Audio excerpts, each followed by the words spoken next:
Bismillah walhamdulillah wa salatu wa salam ala rasulillah wa ala alihi wa sahbihi wa sallam.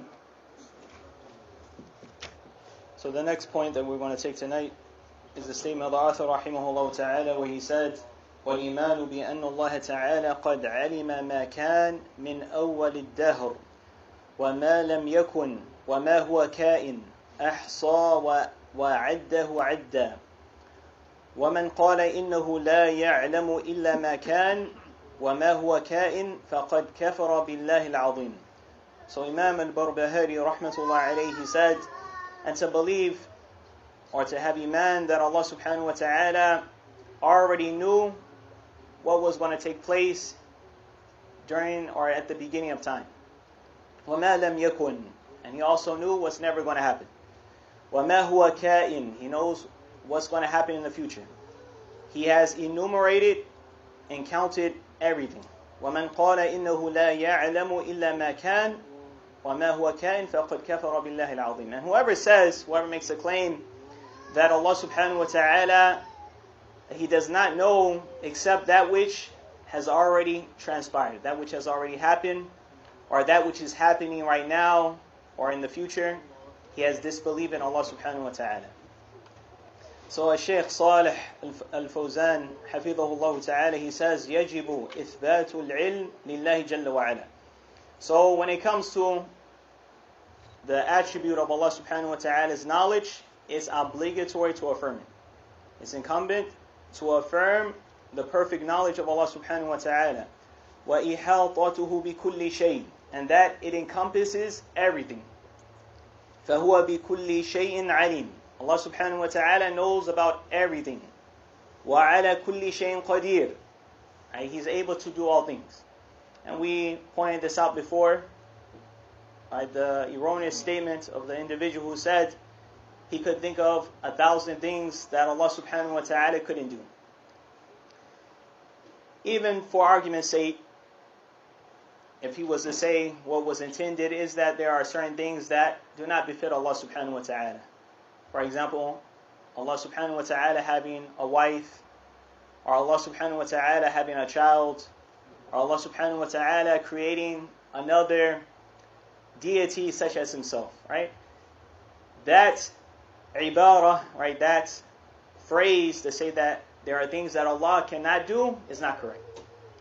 Right? This is having qillatul adab with Allah subhanahu wa ta'ala. You're not having respect with Allah subhanahu wa ta'ala, because it's established in the Quran and in the Sunnah.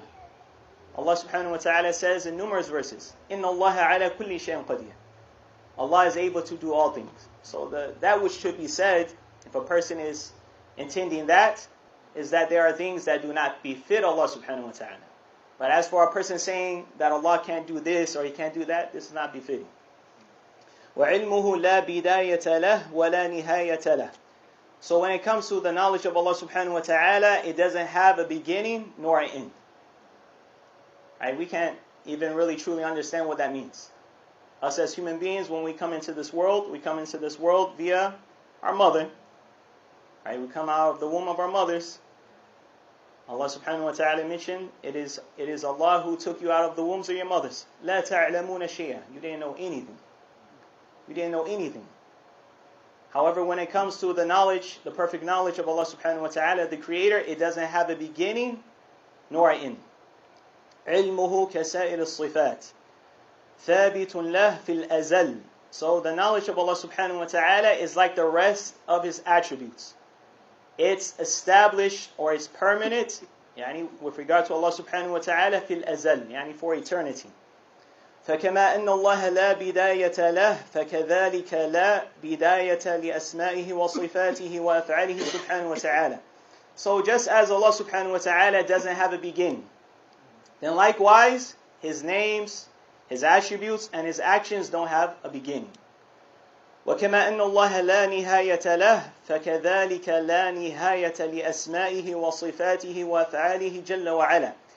And just as Allah subhanahu wa ta'ala doesn't have an end, then likewise His names, His attributes, His actions don't have an end. فهو بأسمائه وصفاته الأول لا بداية بلا بداية. So Allah subhanahu wa ta'ala with His names and His attributes, يعني they're first. Al-awwal, bila bidaya. They don't have the beginning. His names and His attributes, يعني are first. They don't have an end. وَهُوَ بِأَسْمَائِهِ وَصِفَاتِهِ الْآخِرِ بِلَا نِهَايَةٍ. And Allah subhanahu wa ta'ala, with His names and His attributes, is the last, and He doesn't have an end. فَكَمَا قَالَ صَلَى اللَّهُ عَلَيْهِ وَسَلَّمَ أَنْتَ الْأَوَّلُ لَيْسَ قَبْلَكَ شَيْءٍ. And this is as the Prophet alayhi salatu wasalam said, you are the first, and there is nothing before you. وَأَنْتَ الْآخِرُ فَلَيْسَ بَعْدَكَ شَيْءٍ. And you are the last, and there's nothing after you. وَأَنْتَ الظَّاهِرُ فَلَيْسَ فَوْقَكَ شَيْءٍ. And you are the most high, and there's nothing above you. وَأَنْتَ الْبَاطِنُ فَلَيْسَ دُونَكَ شَيْءٍ. And you are the most near, and there's nothing that's nearer than you, or closer than you. If a person was to use this last portion, وَأَنْتَ الْبَاطِنُ فَلَيْسَ دُونَكَ شَيْءٍ. You are the most near, and there's nothing that's nearer than you. If a person was to try to use this as a proof to say that Allah subhanahu wa ta'ala is everywhere, what's the issue with that? Or what's intended by this statement? وَأَنْتَ الْبَاطِنُ فَلَيْسَ دُونَكَ شَيْءٍ. How is Allah subhanahu wa ta'ala near to His creation? Is it with His essence or His knowledge? بِعِلْمِهِ, with His knowledge. With His knowledge. So those people, many, which are unfortunately many Muslims who say this, they say, when they're asked where Allah subhanahu wa ta'ala is, they say, فِي كُلِّ مَكَانٍ. They say Allah subhanahu wa ta'ala is everywhere. It's a statement of kufr. It's a statement of disbelief. So this is not a proof or evidence to say that Allah subhanahu wa ta'ala is a part of His creation or that He's everywhere. Rather, Allah subhanahu wa ta'ala is above His throne, ba'inun an khalqih. He's separated from His creation. He's not a part of the creation. Subhanahu wa ta'ala. The statement of the author rahimahullah ta'ala, قوله والإيمان بأن الله تعالى قد علم ما كان من أول الدهر وما لم يكن وما هو كائن أحصى وأعده عدا. And the statement of the author rahimahullah ta'ala, he said, and to believe that Allah subhanahu wa ta'ala already knew everything that was going to happen at the beginning of time. وَمَا لَمْ يَكُنْ, and what was never going to happen. وَمَا هُوَ كَائِنٌ, what's going to happen in the future. He counted and he enumerated everything. So Shaykh Fawzan, he says, Allahu alima ma kan wa mada fi zaman as-sabiq. Allah subhanahu wa ta'ala He fully knows and He has knowledge of everything that has transpired in the past. وَيَعْلَمُ مَا يَكُونُ فِي الْمُسْتَقْبَلِ. He knows what's going to happen in the future. وَيَعْلَمُ مَا لَمْ يَكُنْ لَوْ كَانْ كَيْفَ يَكُنْ. And this is even, this emphasizes the greatness and the perfection of Allah subhanahu wa ta'ala's knowledge. Allah subhanahu wa ta'ala does not just know what happened in the past and what's going to happen in the future. He also knows what's never going to happen, and if it were to happen, He knows how it will be. فَاللَّهُ مُحِيطٌ عِلْمُهُ بِكُلِّ شَيْءٍ. Allah subhanahu wa ta'ala's knowledge encompasses everything. وَلِهَذَا قَالَ, and this is why He said, وَلَوْ رُدُّوا لَعَادُوا لِمَا نُهُوا عَنْهُ.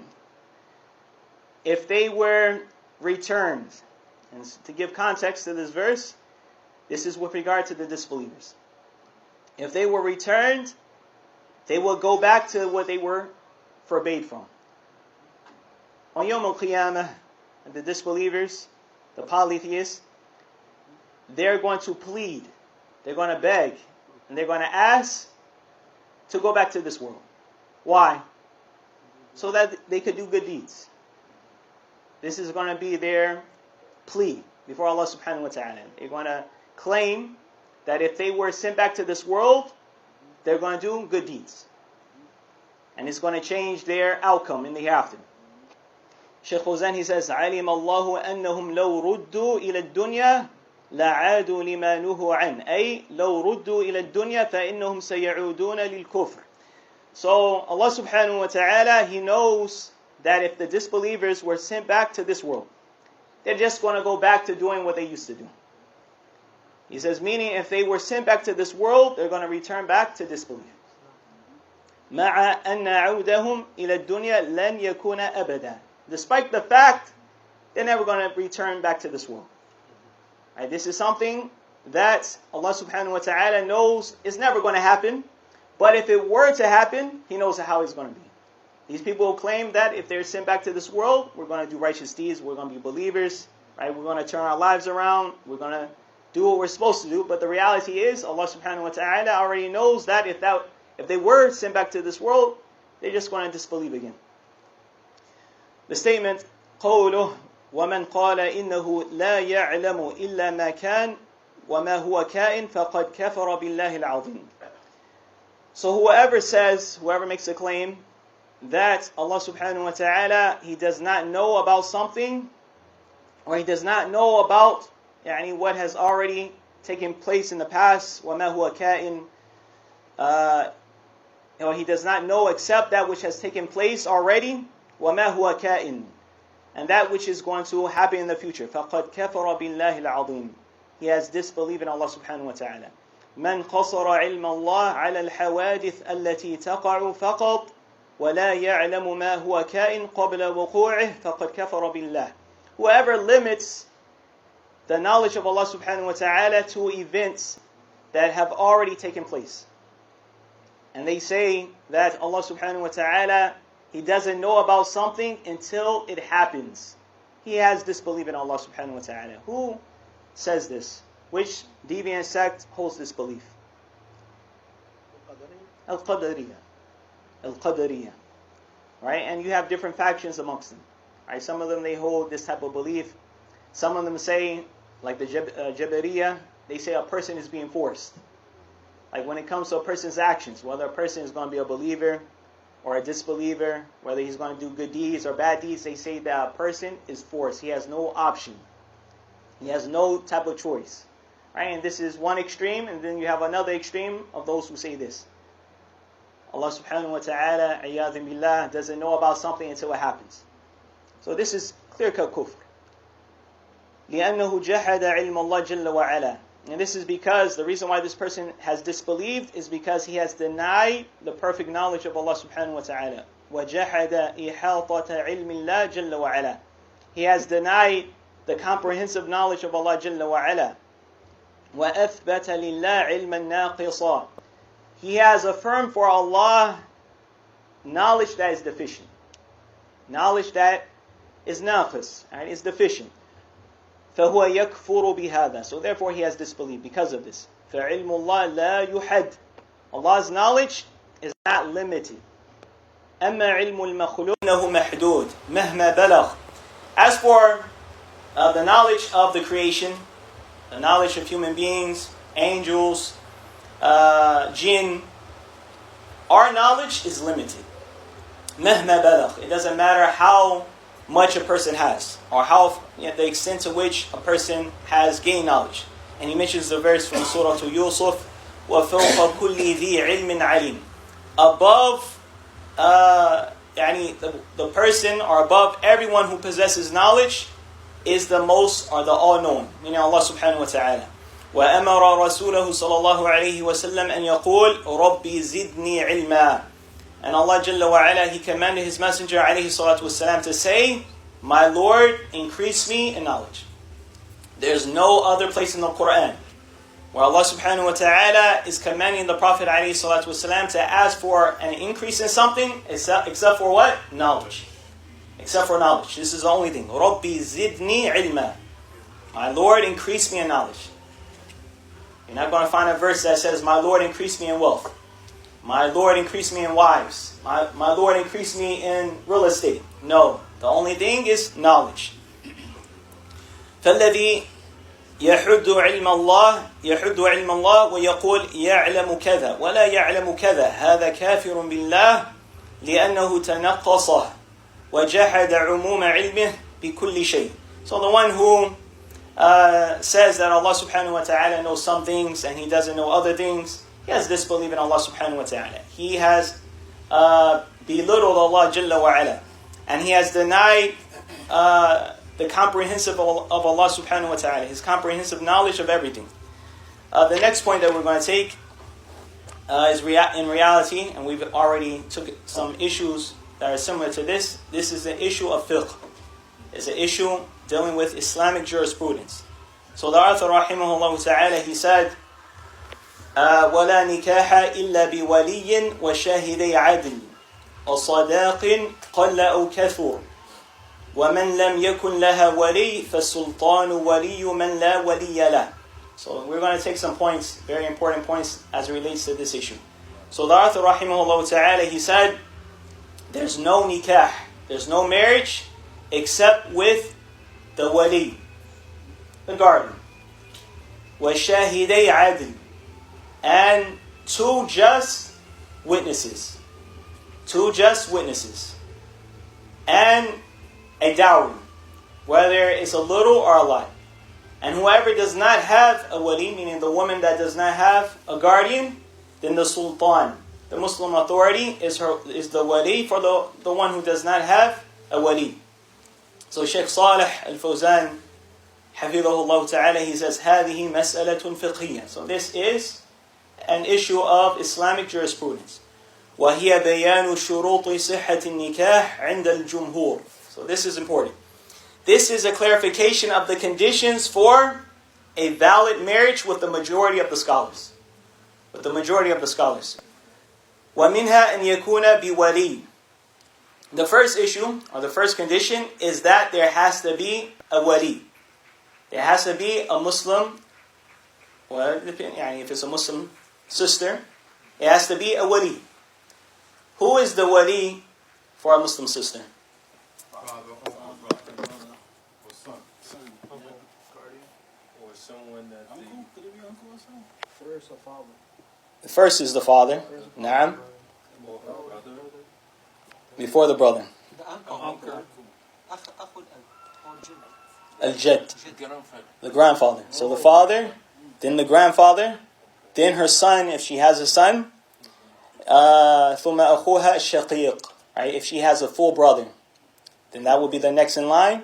ثُمَّ الْأَخْ لِأَبٍ. Right? Then we would say her half-brother on her father's side. Her half-brother on her father's side. And then their sons and like this. So, what about a Muslim sister who has, we say she doesn't have a father, but she has a brother, half-brother on her mother's side, or her maternal uncle, or her maternal grandfather? Are these considered individuals who can be the wali for a woman? Khal. I don't think One brother is saying yes. Not based on what you just read. yeah. If it's so, we will work Nah. So the scholars mention that the maternal relatives of a woman, they're not to be appointed as the wali. Period. Nah. It's only on the father's side. And it's bitartib. It has to be in order like this.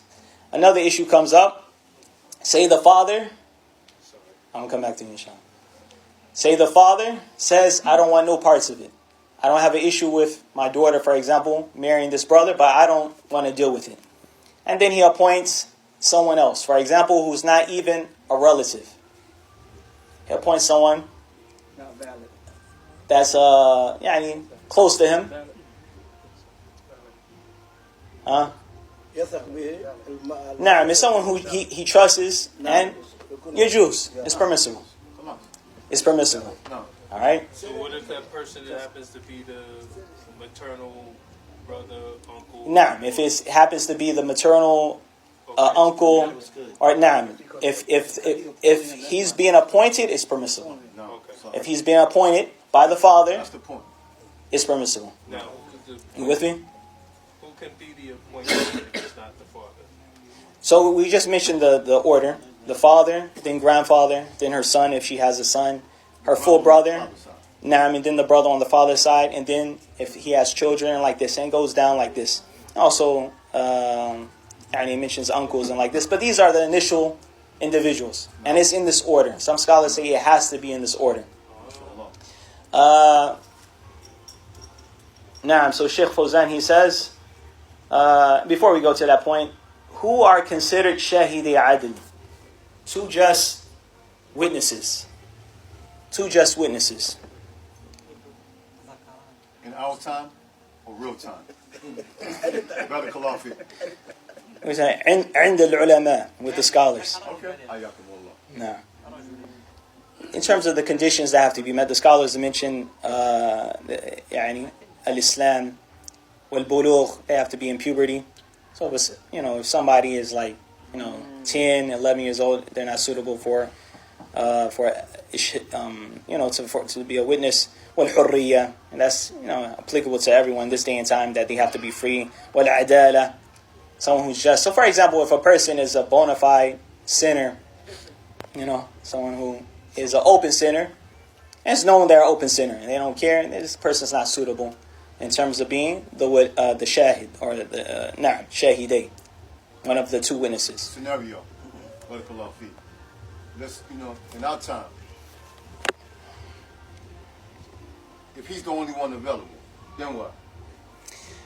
As long as he's a Muslim in that situation, if he's the only, if it's a situation where you don't have no one else. But in this day and time, because of the phones and because of FaceTime and Zoom and stuff like that, I think that can be avoided. No. There's another issue that comes into play. It's going to be brought up later, inshallah. No. So the first thing is the wali. This is one of the conditions. وأن المرأة, Shaykh Fawzan, he says, وأن المرأة لا تعقد بنفسها. This is important. A woman can't marry herself off. Right? She can't marry herself. ومن شروطه الإشهاد على العقد. Also, one of the conditions is that there has to be witnesses for the marriage contract. فلا يعقد عقدا سريا ليس عليه شهود. Right? So there cannot be a marriage contract that's done secretly, right? ليس عليه شهود, and there's no witnesses. You hear about sometimes in the news, sometimes celebrities and what have you, they go to like a little island of Bahamas or whatever, and they say that so and so got married to such and such, and they didn't have nobody there. They did like their own little thing, right? In Islam, it's not like that.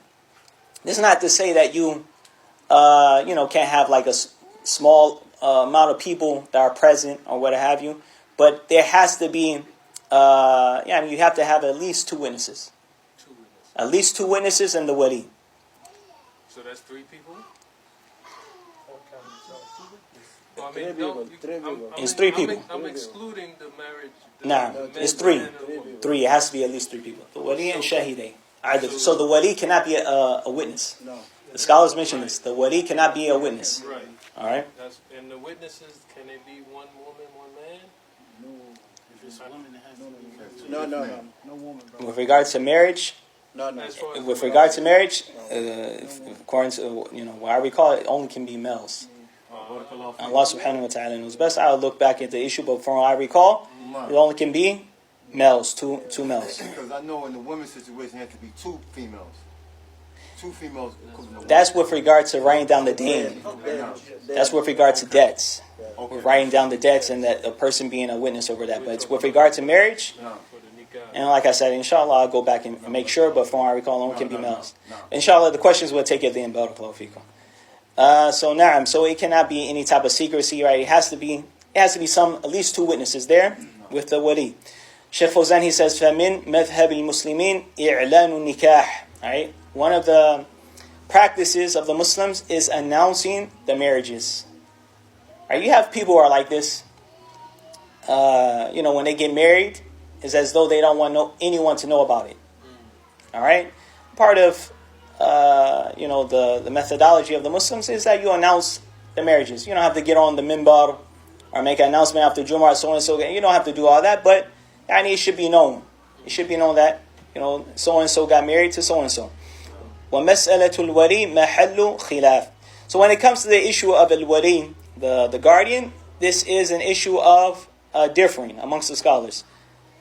الجمهور على أنه لا بد من ولي. So the majority of the scholars, they hold the view that it's imperative that there's a wali. There has to be a guardian. وعند الحنيفية أنه لا بأس أن تزوج المرأة نفسها بدون ولي. So with the Hanafiya, right, the Ahnaf, right, the Hanafis, they say it's okay for a woman to marry herself without a wali. لكنه مذهب مرجوح. However, this is a madhab that's incorrect. It's erroneous. يخالف الدليل. It goes against the proof and evidence. And we mentioned this numerous times. Because the reality is, when it comes to issues of fiqh, you're always going to have some differing. You're always going to have differing. Alright? So, as even as Shaykh Ibn Uthaymeen, rahmatullah alayhi, he mentioned, he said, a person has to be, paraphrasing what he said, a person has to be careful if he's opposing the jumhur, what the majority of the scholars are saying. Because in general, when the majority of the scholars are saying something when it comes to an issue of fiqh, in general, usually they're correct. Not all the times. You'll find, for example, Shaykh al-Islam, Ibn Taymiyyah, and other scholars, sometimes they oppose the jumhur. They go against what the majority of the scholars are saying because they view the proof and evidence from the opposing side to be stronger. But in general, a person has to be careful. You don't want to just oppose what the majority of the scholars are saying. So, the Ahnaf, al-Hanafiya, they say a woman can marry herself without a wali. However, this is a madhab that's marjuh, right? This is erroneous. It's not accepted. It's invalid. It goes against the proof. لقوله صلى الله عليه وسلم لا نكاح إلا بولي وشاهدي عدل. The hadith is explicit. It's clear as day. There's no nikah except with the wali and two witnesses. Alright, so any statement of a scholar, and these are the same scholars, right? Abu Hanifa, Imam Malik, al-Shafi'i, what did they say? If the hadith is authentic, they said, throw my statement against the wall. This is the reverence they have for the Book of Allah and the Sunnah of the Prophet ﷺ. So a person doesn't come with, Abu Hanifa said such and such. No, it doesn't work like that. Allah and His Messenger ﷺ is proof and evidence. Not the statement of a scholar. The statement of a scholar requires proof and evidence. وقوله في الحديث الآخر لا تزوج المرأة المرأة ولا تزوج المرأة نفسها فإن الزانية هي التي تزوج نفسها. And it comes in another hadith. The Prophet ﷺ said, a woman is not to marry off another woman. She's not to marry off another woman. And a woman is not to marry off herself. For indeed, a zaniya, right, the woman who commits a fornication or adultery, is the one who marries herself off. And another hadith, وَأَيُّ مَمْرَأَةٍ نكحت بغير إذن وليها فنكاحها باطل باطل باطل. And another hadith, the Prophet ﷺ said, any woman who marries herself without the permission of her wali, then her nikah, her marriage is invalid, invalid, invalid. Shaykh Fawzan, he says, حتى ولو قال بصحته من قال من الفقهاء عن اجتهاد.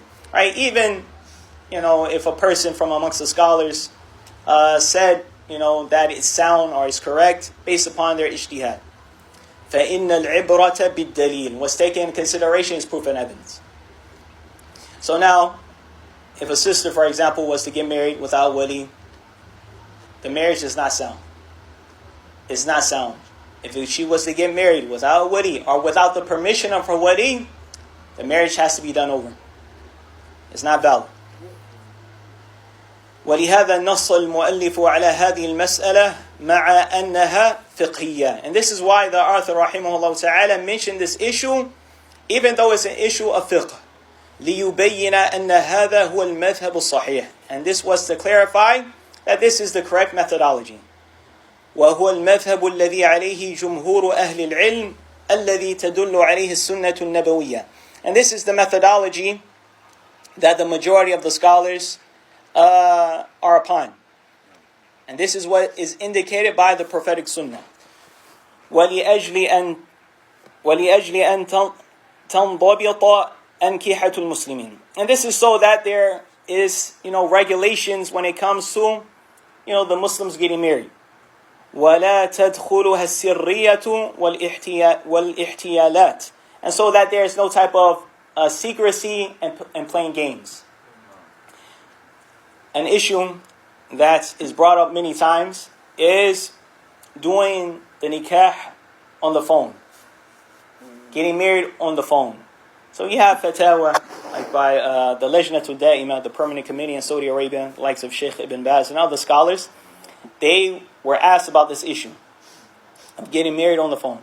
You have a wali, a legit wali, and you have two witnesses, and everything is in place, everything's in order. These scholars, they say it's not permissible. Why? Because it's not in person. Okay. Because they can't see or don't know that is the person that they are. Exactly. Naam. So because people play games. So for example, and this is more so, 20 years ago, 30 years ago, before, FaceTime, Zoom, and like this, right? Back then, people were just on regular phones. So it's a possibility, if a person was doing over the phone, he says, I got two witnesses, right? For example, they could be non-Muslims. Right? This is a marriage between two Muslims, and you got non-Muslims, or the wali is not even the legit wali. He say, yeah, akhi, I'm the wali for sister so-and-so, and, they're just playing games.